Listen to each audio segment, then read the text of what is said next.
Hey y'all, welcome back to another Teen Book Babble. I'm Hayley, and today I'm going to be talking about Sunbeams in the Sky by Monika Kaname. This is a slice of life manga series that follows identical twin sisters, Himari and Mio. Although the two look identical, their personalities are pretty different. They're basically opposites. Mio is outgoing, doesn't get the best grades, and wears her heart on her sleeve, while Himari is quiet, introverted, and really loves school. When the two are about to start high school, Himari lets Mio know that she actually applied for a different school that's known for its academics, and she got in. Mio's pretty upset that they won't be together anymore because Himari will be staying in the dorms at her new school. So the two promise to meet once a week to catch up. On one of the days they meet up, Himari tells Mio that a boy at her new school asked her out, but she's going to talk to him and turn him down because she really does just want to focus on school. When she talks to the boy, he seems totally understanding and nice about the entire situation.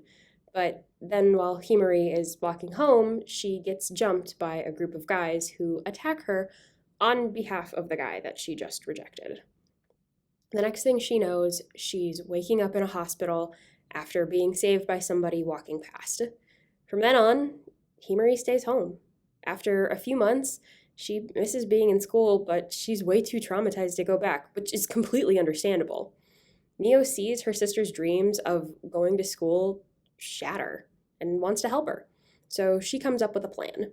She pretends to be sick and asks Himari to go to her school and pretend to be Mio for the day.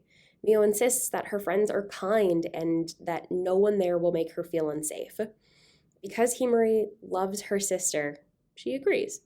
So now shy Himari has to pretend to be her bubbly sister.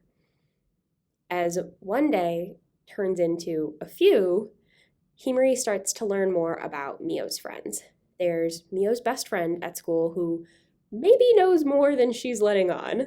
There's the boy Mio likes, who Himari has to be very vocal about liking while she is pretending to be her sister, and while this boy clearly has no interest in Mio. And then there's his best friend, who the rest of the school dubs the prince. I really like the character dynamics between everyone. I love how the sisters are just so concerned for each other and how much they care about each other, that they're willing to help each other out through these situations. I definitely want to know more about everyone in Mio's friend group too, so I hope there's more backstory for them in later volumes. Right now, there are 3 volumes of Sunbeams in the Sky out, and I'm also really interested to see how long Himari can keep pretending to be Mio for before she tells everybody the truth or she gets caught. You can find Himari and Mio's story, Sunbeams in the Sky, Volume 1, at Fountaindale in print. Hello, obliterators of information. I'm Alex Garcia, Teen Services Assistant at Fountaindale Public Library, back again to spread pro-romance manga propaganda. Wait, I've deceived you. For the first time. This time I'm actually talking about Case Closed by Gosho Aoyama, a detective thriller in mystery. If Japan was to create a modern-day Sherlock Holmes, our main character, Jimmy Kudo, would more or less be that character, except with a lot less of the baggage of every modern-day representation of Sherlock Holmes.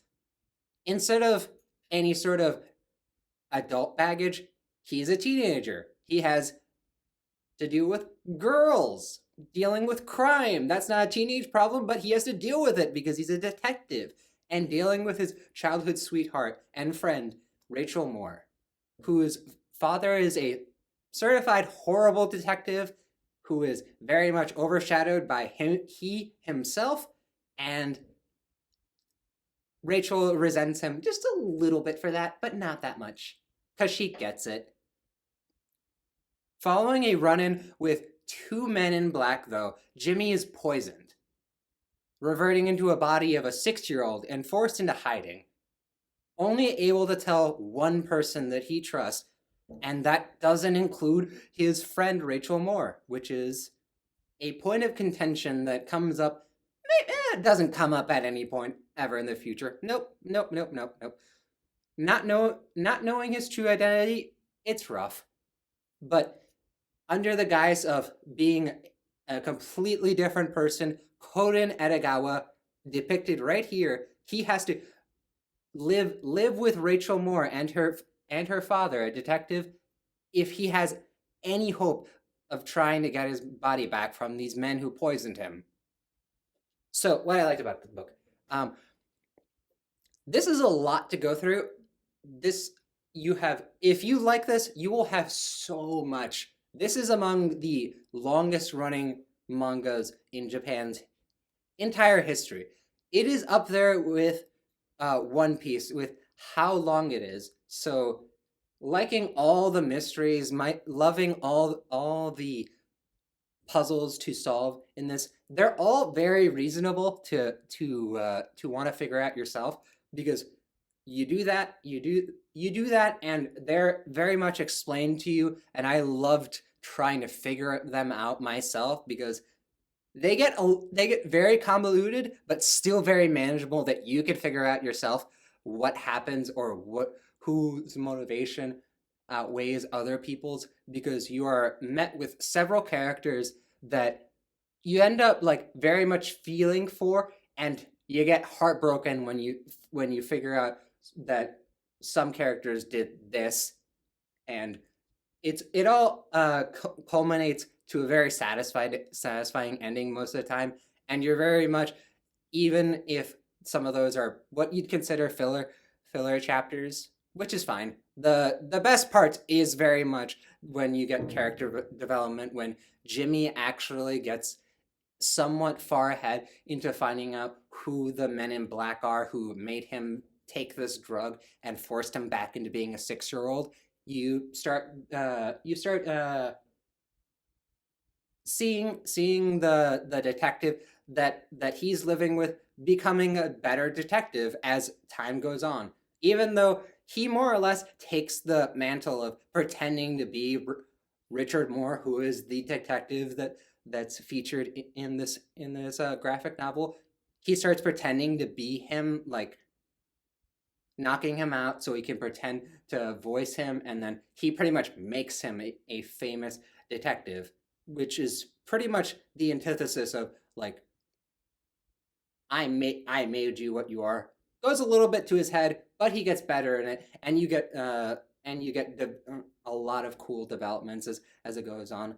I think you need to read this book. Give it a try. I think if anyone likes mysteries or solving puzzles in their own way, they'll love this book. You can find Case Closed at Fountaindale Public Library in the teen graphic novel section just outside the Vortex. Goodbye. Hi everyone, my name is Andrea Marshall and I'm a teen services specialist here at Fountaindale Public Library District. And today I wanted to talk to you about a special book. It is called Hungry Ghost by Victoria Ying. So this is a story about a girl in high school. Her name is Valerie and her parents are from Taiwan. And her mother especially has very toxic ideas of thinness and how much people should eat. And because of that, she puts a lot of pressure on her daughter, Valerie. Due to this pressure, Valerie develops an eating disorder, specifically bulimia, which she hides from her friends and family. However, when her father dies during a business trip, Valerie is then forced to examine her priorities, mental health, how she feels about her body, and her relationship with her mother. So I really enjoyed this book for a few reasons. The first one is the very realistic view of the world. So throughout the book, Valerie tries to re-examine her fat phobia and how she feels about fat people. And she tries to teach her mother, but in the end, she is unsuccessful in doing so. And I really appreciated how this was a very realistic view of the world. Most of the time, you can't control how other people think and act. You can only control how you think and act. So that was something that I really appreciated. Secondly, I also appreciated how this is a semi-autobiographical book.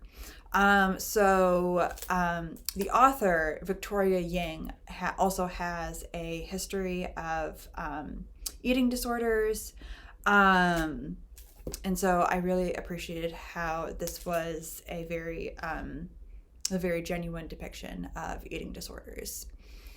Finally, I really enjoyed the limited color palette. So if you see on the inside, it is just shades of green, pink, and gray.